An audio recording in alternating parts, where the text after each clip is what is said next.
하나님 말씀은 창세기 21장 11절에서 13절 말씀을 다 같이 함께 한 목소리로 보십니다. 하나님 말씀은 창세기 21장 11절에서 13절 말씀입니다.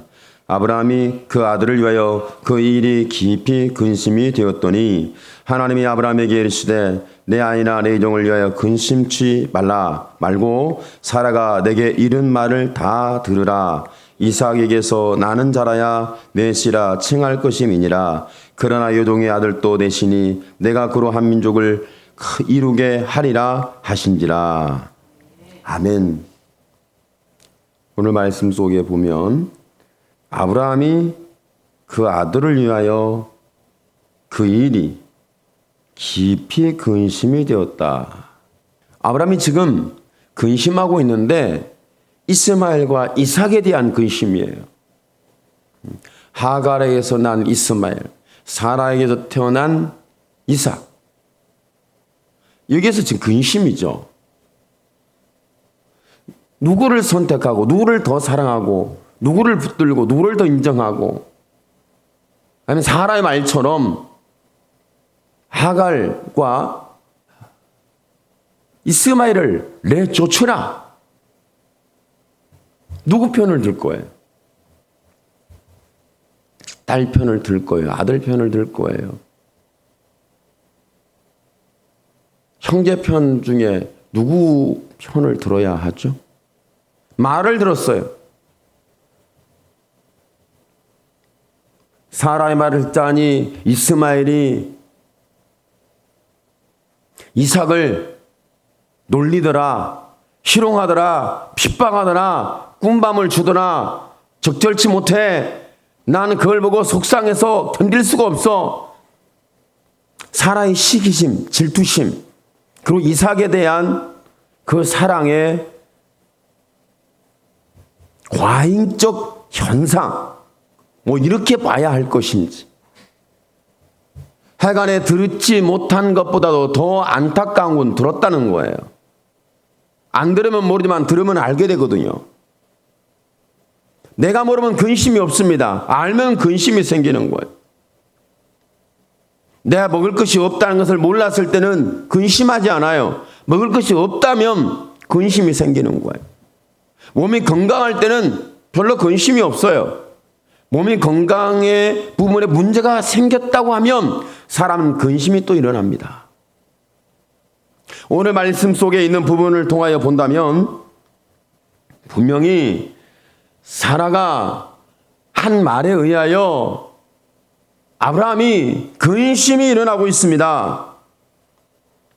하나님이 아브라함에게 이르시되 내 아이나 내 애정을 내어 근심하지 말라. 내어 쫓으라는 사라의 말에 너는 근심하지 말라. 그러니까 사라도 놀림당하고 희롱당하고 가볍게 여기고 변변치 않게 여기는 별 볼 일 없는 인생처럼 가볍게 여기는 자기 아들 이삭에 대하여 근심이 있었죠. 이스마엘이 앞으로 이삭을 어떻게 할 거다. 미래가 보인다. 하갈과 이스마엘을 내어 쫓으라는 사라의 말이 약간의 독선적인지 너무 극단적인지 과잉적 사랑인지 아브라함이 들었을 때 아브라함의 마음속에 갑자기 근심의 먹구름이 쫙 밀려오는 거예요. 그뿐이 아닙니다. 이 근심이 있을 때 아브라함은 하나님 앞에 어찌해야 할지 기도하고 있었다는 거죠. 사라가 이삭의 근심하는 부분, 놀리고 희롱당하고 조롱당하고 가볍게 여기고 힘으로 함께 부딪히고 대등적 관계가 될 수 없는 이런 상황 속에 있는 부분에 대하여 근심이 돼서 하나님께 기도했을 거예요. 여전히 저와 여러분 마음에 근심이 생기면 우리는 뭐를 해죠? 기도하지 않나요? 마음에 답답하면 내 생각에 뭔가 혼돈이 오면, 내 가는 길에 길이 보이지 않냐면 내게 일어난 문제에 대하여 답이 정확하게 주어지고 들려지고 내가 알아내기 전에는 얼마나 우리가 힘겨운 인생과 우리의 근심스러운 삶을 살아내야 되는지 알잖아요. 그럴 때 우리는 뭐 하고 있습니까? 분명히 하나님 앞에 기도하고 있을 거라는 거예요. 그런데 하나님께서 아브라함에게 근심을 덜어낼 만한 응답을 주지 않았습니다. 사라의 마음에 근심은 덜어질 줄 몰랐지만 아브라함의 마음에는 근심이 덜어지지 않았어요. 저와 여러분이 기도할 때 나는 근심을 덜려고 기도했는데 하나님의 말씀을 듣고 보고 응답을 듣고 보니 근심이 사라지는 것이 아니라 근심할 수밖에 없는 상황이 일어날 수도 있다는 거죠. 내가 원하는 대답, 내가 원하는 결과, 내가 원하는 응답, 내가 원했던 것으로 들려주는 하나님의 말씀이 있다면 근심은 사라질 수 있겠죠. 그런데 어찌 된 연고인지 저와 여러분이 삶에서 근심을 해결하지 못해요. 걱정과 근심은 계속해서 남아있어요. 심지어는 하나님도 근심하십니다. 여러분, 하나님이 근심하는 거 몰랐죠? 하나님이 걱정하는 거 몰랐죠? 아셨어요? 하나님이 근심이 가득해서 그 근심의 먹구름이 하나님의 마음을 꽉 채웠어요. 견딜 수가 없어요. 그래서 그 근심을 가지고 기도하잖아요. 누가? 예수님.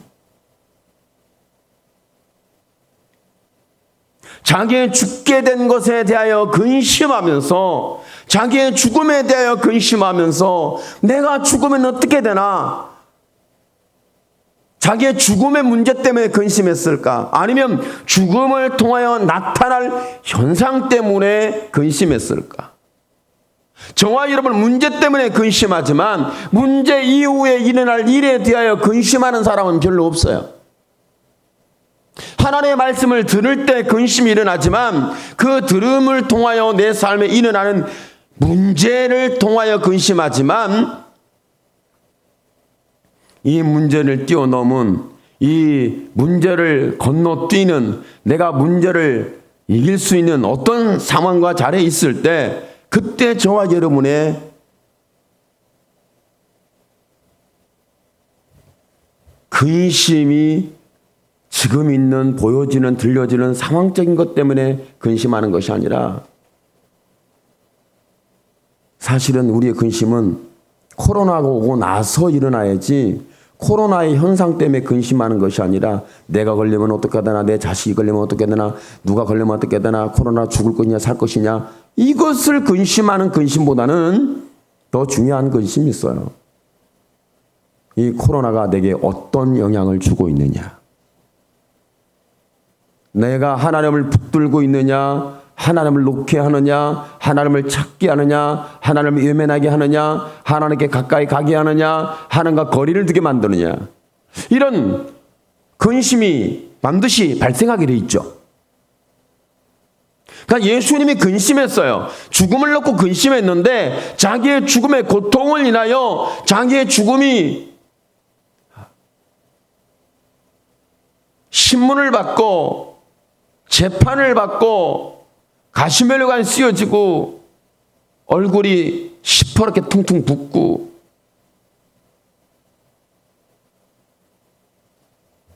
십자가의 모습 박히며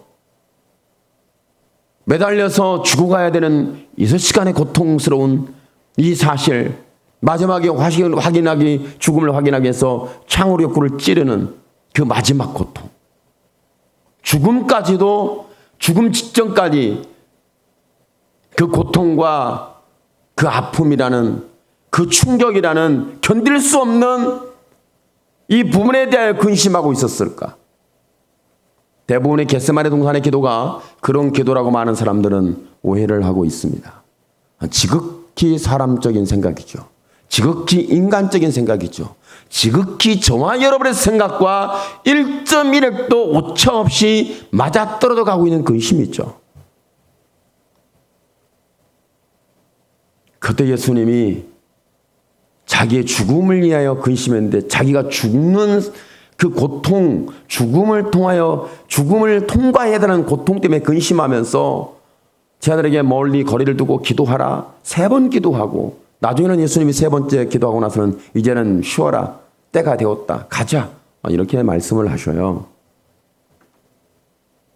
그런데 여기에서 말씀해 보면 이런 부분을 봤을 때 예수님이 근심하면서 어떤 근심을 하셨냐면 자기의 죽음을 근심한 게 아니라 자기 죽음 때문에 자기를 떠나고 흩어지고 방어하고 세상에 깊숙한 윤리 도덕의 타락이 아니라 저와 여러분의 예수나 윤리 도덕적 타락을 걱정하는데 윤리 도덕적 타락이 아니라 그들이 하나님을 잃어버린 것 때문에 걱정하고 있는 하나님을 찾을 수 없는 하나님을 외면할 수밖에 없는 다시는 하나님과 관계가 회복의 조짐이 없을 것 같은 제자들을 향한 근심이 걱정이 아픔이 더 컸다는 거예요.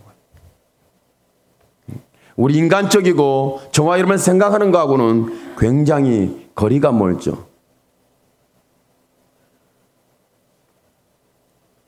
오늘 하나님은 말씀하면서 근심 속에 말씀하신 거예요. 아브라함아. 오늘 말씀 속에 보면 간단하게 말씀하고 있죠. 아브라함에게 이르시되 내 아이나 내 종을 위하여 근심하지 말라. 이 말씀을 들으면 근심이 사라질까요? 하나님이 여러분이 말씀합니다. 너의 인생에 대해 근심하지 말라. 너의 문제에 대하여 저와 여러분의 삶에 대하여 근심하지 말라. 하나님 말씀하시면 내 마음속에 있는 근심이 일순간 사라지고 깨끗이 지워져 버리고 영구적으로 떠나는 이런 역사가 일어납니까? 실상은요, 하나님의 말씀을 들었지만 아브라함의 마음속에는 여전히 근심이 떠나질 않아요. 아브라함이 이르시되 내 아이나 내 종을 위하여 근심하지 말고 사라가 내게 이른 말을 다 들으라. 이 근심이 더 생겼어요. 내가 근심이 없어질 줄 알았는데 하나님의 말씀을 듣고 근심이 더 생긴 거예요. 근심 때문에 기도했는데 하나님의 근심을 제거해 줄 줄 알았는데 하나님이 말씀하기를 뭐라고 말씀하냐면 아브라함아 내 여종과 그 아이를 내쫓아라. 사라의 말을 들으라. 이 말씀이 더 근심이 큰 거죠. 여러분, 저와 여러분이 누군가가 믿음의 조언을 하고 믿음의 충고를 하고 믿음에 대하여 이야기해주고 믿음에 대하여 들려주고 믿음에 대하여 펼쳐서 이렇게 믿읍시다. 이렇게 믿는 겁니다. 그때 근심할 수밖에 없는 그런 부분일 수 있잖아요. 그래서 그런 근심, 내가 지금 욕망의 욕걸로 살다가 욕망 욕걸로 인생이 망할 것 같다. 내 인생을 보니까 너무 가벼워. 내 인생은 보니까 너무 철싹거려. 내 인생은 보니까 새우등 터지는 인생이야. 이렇게 볼 수 있잖아요. 사람의 말을 들어보니까, 친구의 말을 들어보니까, 주변의 사람의 말을 들어보니까 내가 다 완전히 근심 덩어리군, 걱정 덩어리군, 죄악 덩어리군, 파멸 덩어리군, 지옥의 덩어리군. 이렇게 보여졌어요. 그러면 이것 때문에 코가 석 개나 쭉 빠져가지고 아이고 난 지옥 가게 생겼다. 나는 큰일 났다. 그렇게 있겠어요. 그래도 한 번쯤은 기도는 해볼 거예요. 하나님, 이게 사실일까요? 진짜일까요? 그렇게 해야 되나요? 그런 건가요? 나는요 생각이 짧고 혀가 짧고 말이 짧고 지식이 짧고 경륜이 짧아서 아이고 내 팔자에 내 인생아, 내가 선택한 거, 내가 살아가는 거 그렇게 살다가 그냥 가는 인생인 것 같아요. 아유, 참대 팔자야. 그렇게 보이지 않아요? 그것 때문에 하나님 그 기도했어요. 하나님, 내가 진짜 잘못한 거 맞아요? 내가 이렇게 살다 지옥 가는 거 아니에요? 내가 이렇게 사는 것이 사람들 욕먹는 아주 욕 바가지인데요. 괜찮겠어요? 하나님께 욕먹는 건 좀 이해할 수 있지만 사람에게 욕먹는 건 좀 못 견디겠어요. 라고 기도하지 않겠어요? 여러분, 하나님께 욕먹는 건 괜찮아. 사람에게 욕먹는 건 진짜 짜증나잖아요. 여러분 안 그래요?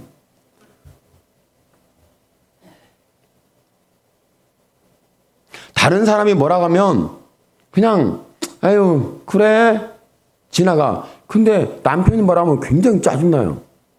아내가 뭐라고 하면 뒤집어져요. 부모가 뭐라고 하면 괜히 들이받고 싶어요. 자식이 뭐라고 하면 괜히 회초리를 들고 싶어요. 그렇지 않아요? 그러다 하나님께서 그것 때문에 기도하는데 하나님 말씀해요. 걱정하는 그 근심에 대하여 네가 받아들여라. 그 근심을 근심으로 보지 마라. 사라의 말을 들으라.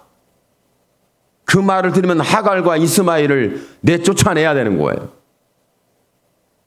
그런데 하나님이 근심을 들어줄 줄 알았어요. 사라가 잘못 받느니라. 좀 애들이 놀다가 그럴 수 있고, 놀다가 장난할 수도 있고, 놀다가 다칠 수 있고, 놀다가 울 수도 있고, 놀면서 그런 일이 있고, 나이가 있고, 뭐 형이고 언니고 오빠고 뭐 그러면 그럴 수 있는 거지. 아브라함아, 뭘 사람 말 가지고 염두에 두고 그러느냐. 이렇게 말씀했으면 좋겠는데 하나님께서 야, 너 사람 말 들어.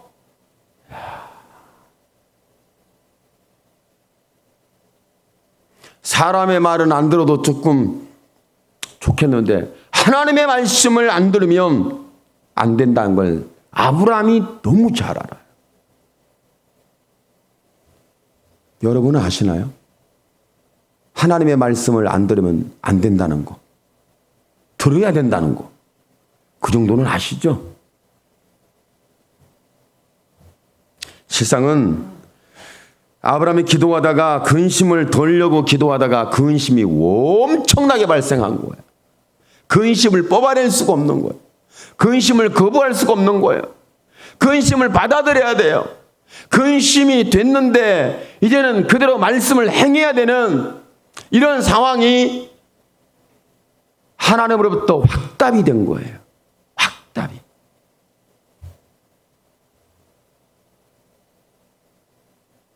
저와 여러분의 신앙 속에 보면은 하나님이 말씀하는 확답이라는 게 있는지 없는지 모르겠지만 하여튼 있다고 가정합시다.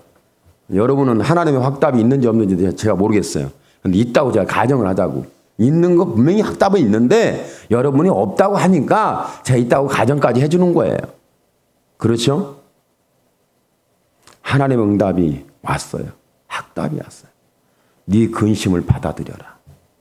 그리고 근심에 근심을 더하여 이스마엘과 하갈을 내쫓으라. 아브라함은 이 말씀을 듣고 순종하기에는 너무 힘든 부분이죠.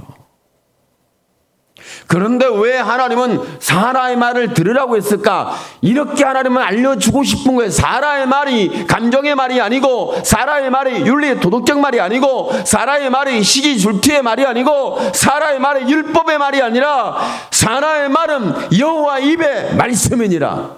이렇게 말씀하는 거죠. 저와 여러분이 보는 것이 윤리 도덕적일 수 있어요. 율법적일 수 있어요. 어떤 가치관적일 수 있어요. 시기 질투에 의해서 말할 수 있어요.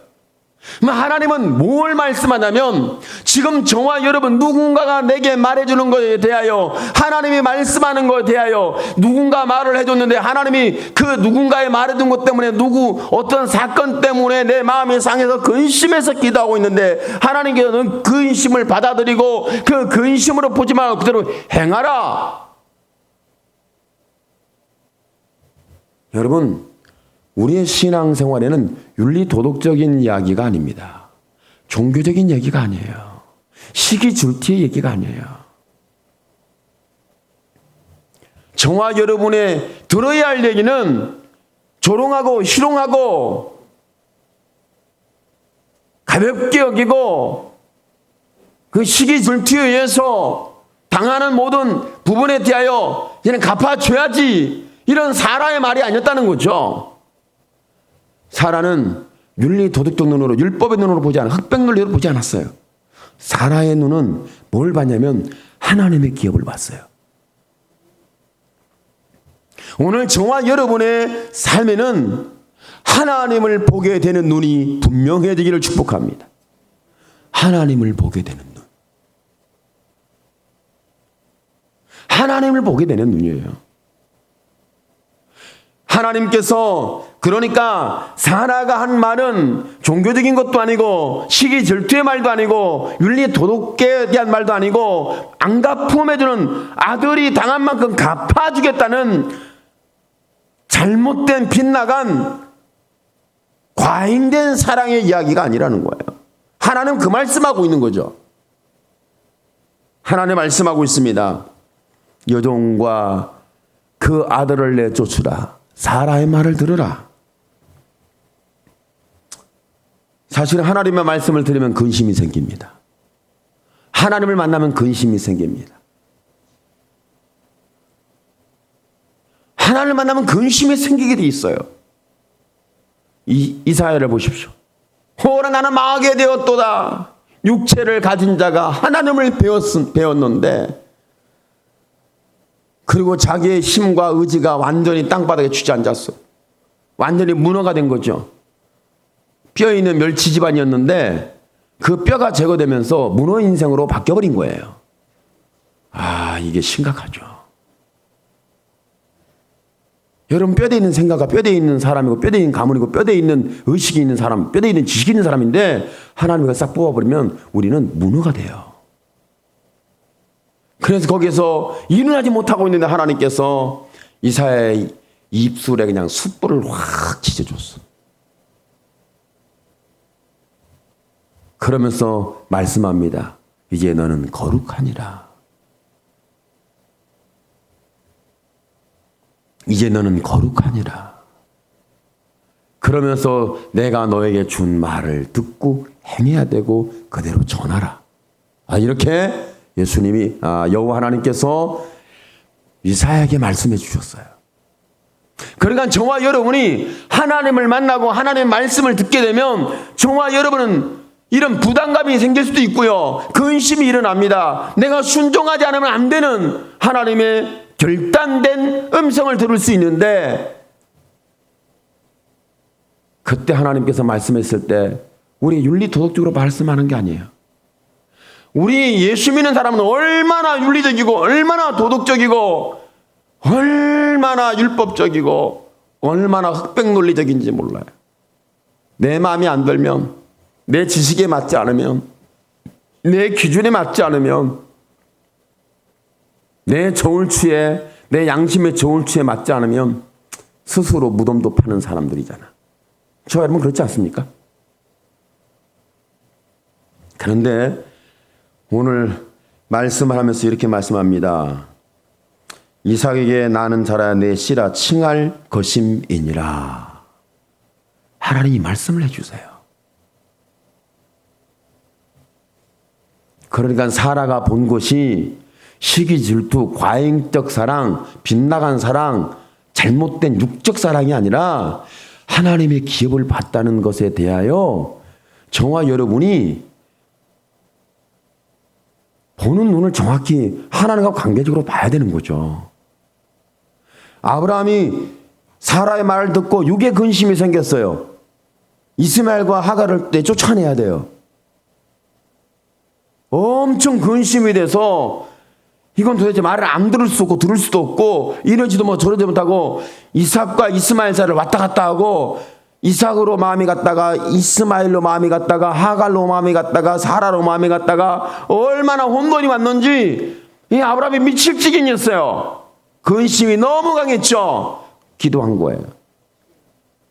그랬더니 하나님께서 아브라함아 정신 차려라. 믿음의 눈을 가져라.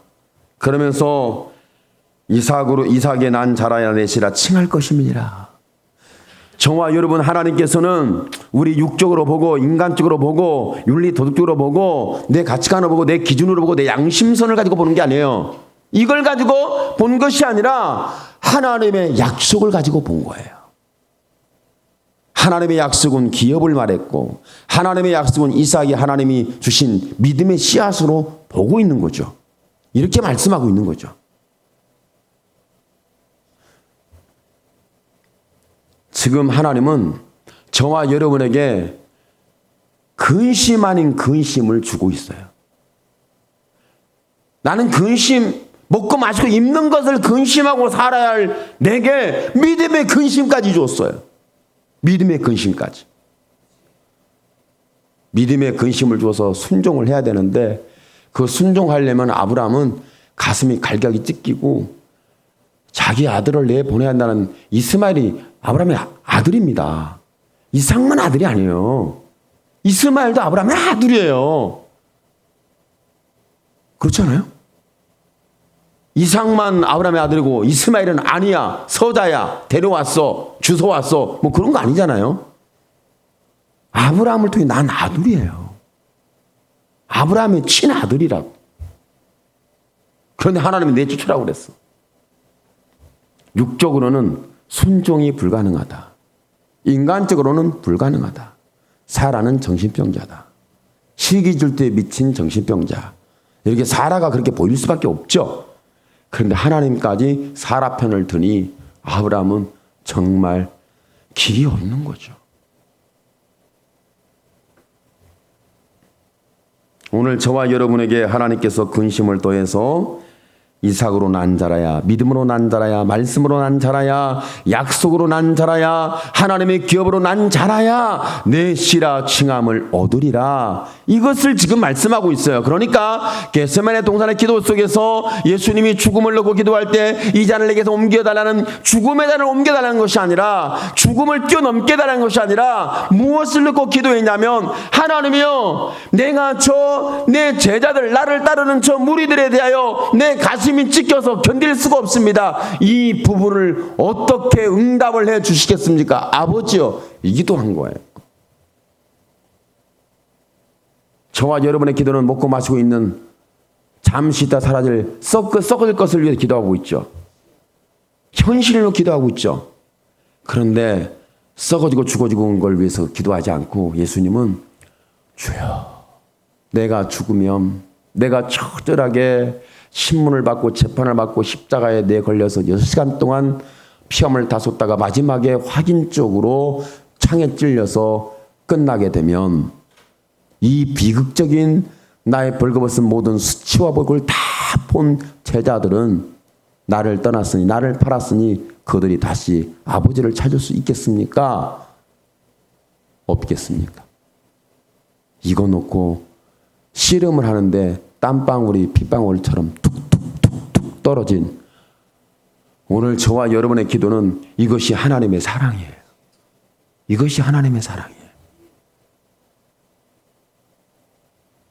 하나님은 아브라함을 육적으로 사랑했지만 육적으로 사랑한 게 아니라 이것은 약속으로 사랑한 거예요. 말씀으로 사랑한 거예요.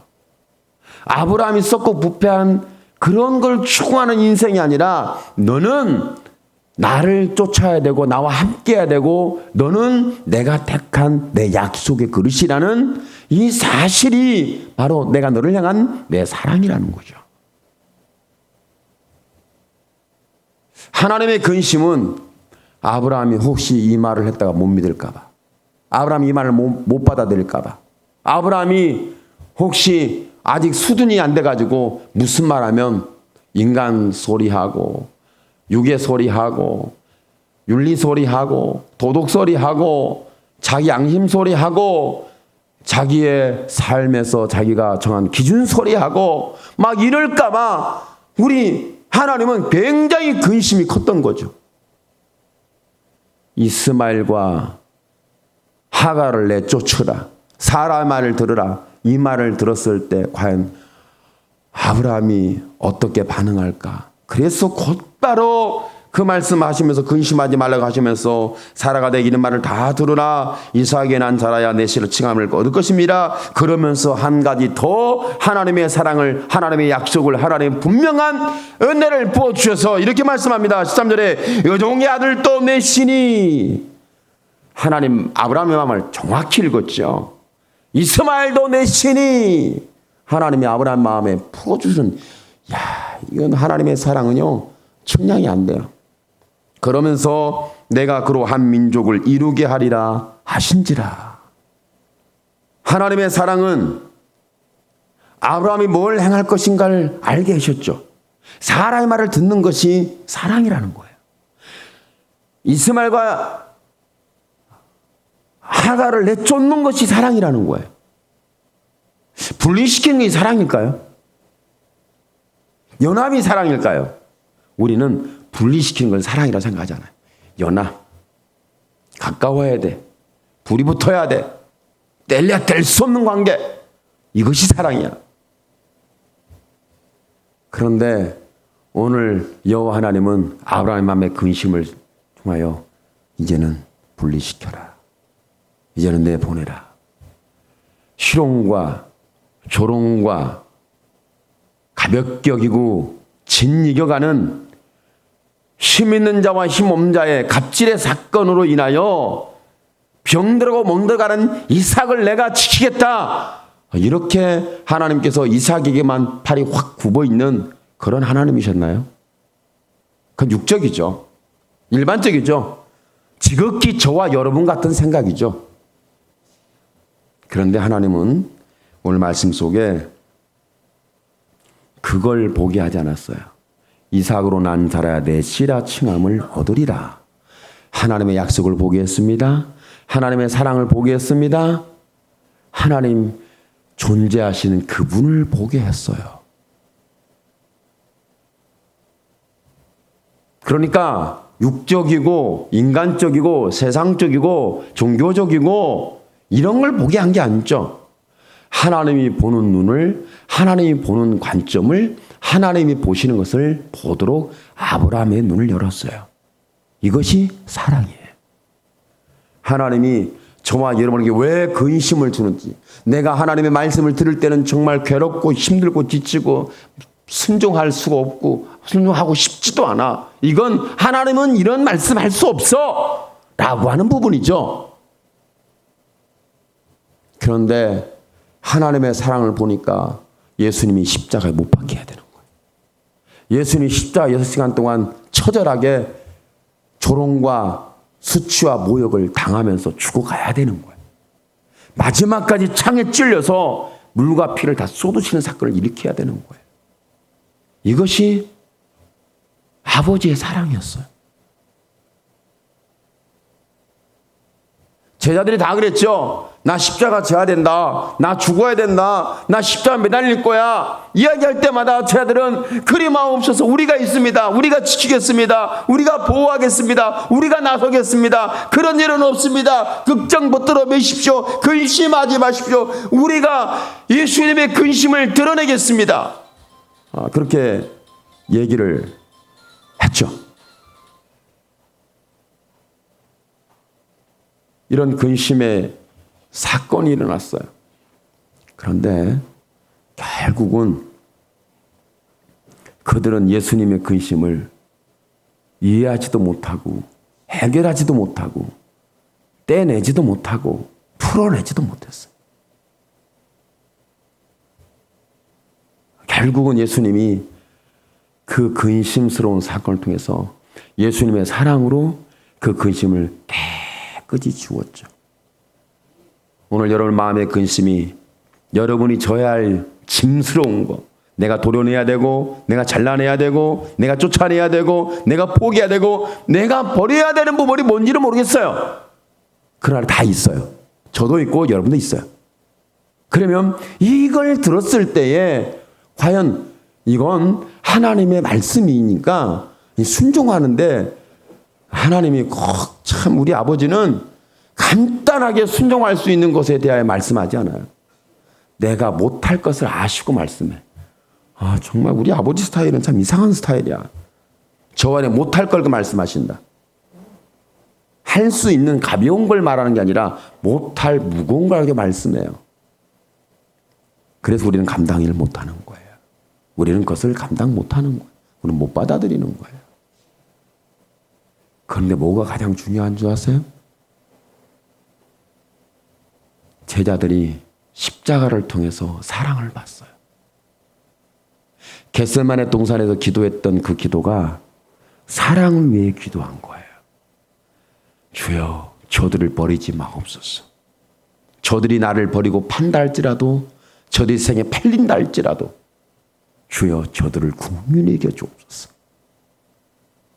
오늘 하나님의 말씀을 듣고 이삭으로 난 자는 내 씨가 칭함을 받겠고 여종의 알도 내 신이 내가 그로 한 민족을 이루게 하니라, 이렇게 말씀하는 말씀은 아브라함으로 하여금 결단하게 만들고 행동하게 만들고 순종하게 만들었어요. 왜 그렇게 했을까요? 그렇게 신앙을 해야 되니까. 그게 종교니까. 그게 바로 신앙 생활이니까. 그래서 그랬을까요? 아니에요. 거기에서 멀리 보내는 아들에게도 베풀 하나님의 사랑을 받고요. 이삭을 통해 이루실 하나님의 사랑을 받았어요. 그러니까 아브라함이 사라의 말을 듣고 하나님의 말씀을 들었을 때, 응답됐을 때 너무 근심이 컸지만 하나님의 말씀을 듣고 보니 이것이 곧 하나님이 이삭을 사랑하고 이스마엘을 사랑하고 또한 자신을 사랑하고 자신의 속한 자를 사랑하는 하나님의 사랑이라는 것을 알게 되고 경험하게 되고 감동되게 되고 그렇게 보게 되어지는 거죠. 그러면서 아브라함이 하나님의 사랑을 받고 알고 체험하고 그 사랑을 보게 되니까 그 약속된 사랑에 붙잡혀서 그대로 순종하여 가는 믿음이 일어난 겁니다. 오늘 저와 여러분이 하나님의 말씀을 듣기 전에 내 양심으로 판단합니다. 내게 시기 질투로 봅니다. 종교로 봅니다. 여러 가지로 볼 수 있어요. 여러분 자신을 의인인 것처럼, 깨끗한 사람인 것처럼, 내가 정말 믿음의 사람인 것처럼, 정말 나는 괜찮은 사람처럼 엄청나게 저와 여러분이 자기 자신을 포장하는데, 저는 이것을 이렇게 말합니다. 이것이 아주 싱싱하고 굉장히 이파리가 무성한 무화과 나무다. 그런데 그 무화과 나무가 열매가 없으므로 뿌리부터 줄기까지 전체가 다 마르게 되는 사건. 이걸 보세요. 무화과 나무가 마르는데 열매가 없어서 말라 죽었대. 자연적인 현상으로 맞아요? 나무가 말라 죽는데 열매가 없어서 말라 죽었다. 맞아요? 열매가 없어서 말라 죽은 나무는 난 본 적이 없어요. 난 들은 적이 없어요. 성경에서 예수님이 하신 말씀만 들었어. 저들이 열매가 없으므로 저주받아 죽었다. 뿌리부터 다 말라 죽었다. 이야, 신기하네. 어떻게 열매가 없어 말라 죽지?